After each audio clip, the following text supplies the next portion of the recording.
On July 27, 1996, Kevin and Dee Crawford went to the Georgia Olympics. Me and my wife were on our way to a reunion over in Augusta, Georgia. We were there to go to an epilepsy convention.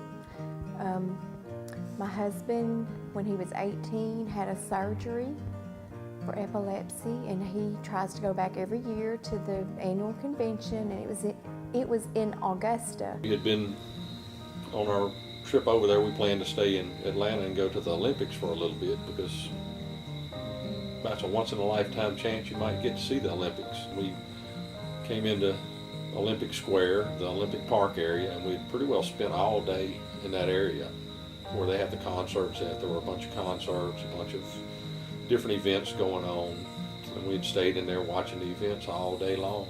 I just remember walking around. We had been looking at souvenirs. They had stands up everywhere selling t-shirts, pins, all kinds of things like that. And I just remember being tired. I was ready to go back and just relax and watch some TV. So Well, it was crowded. There was a lot of people there all day long, and then we knew there were a bunch of concerts that were going to start up that night. I kept trying to talk my wife into letting us stay so we could see that concert later that night. And for unknown reasons, she just was ready to get on the road and get over to Augusta so we could get in our hotel room over there, since we'd been there all day and she was tired. So we had been there all day and most of the evening. It turned out to be the luckiest day of their lives. we decided to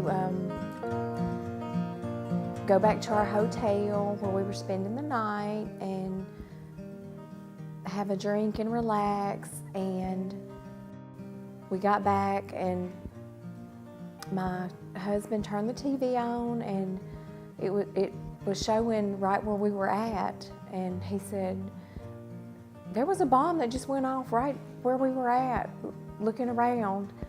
He had wanted to stay and watch a live band, and I was tired and wanted to leave, so I ended up getting my way, and we went back, thankfully. We left from that area about an hour and a half out to hour and 45 minutes before the bombing. When we got in the hotel room, I turned the TV on to see the news, and just about that time that I turned the news on, they were showing live footage from Olympic Square where the bombing had just occurred about 15 minutes to 25 minutes prior to that. And at first I thought it might be just a joke, but then I realized that it actually was going on, and realized that we had just left that square. We had been there all day, right in that area where the bomb was located at.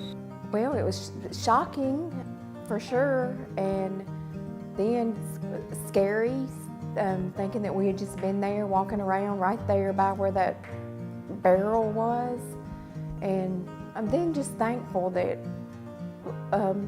as I said, for once I did something right and begged to go and sit down and be lazy.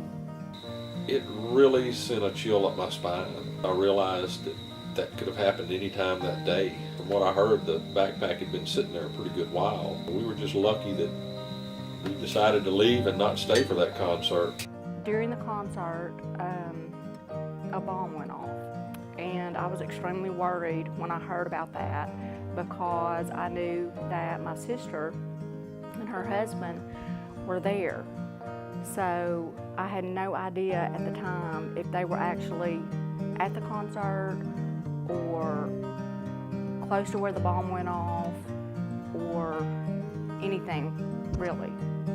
And I was extremely worried. Well, I was absolutely relieved when I finally got in touch with my sister.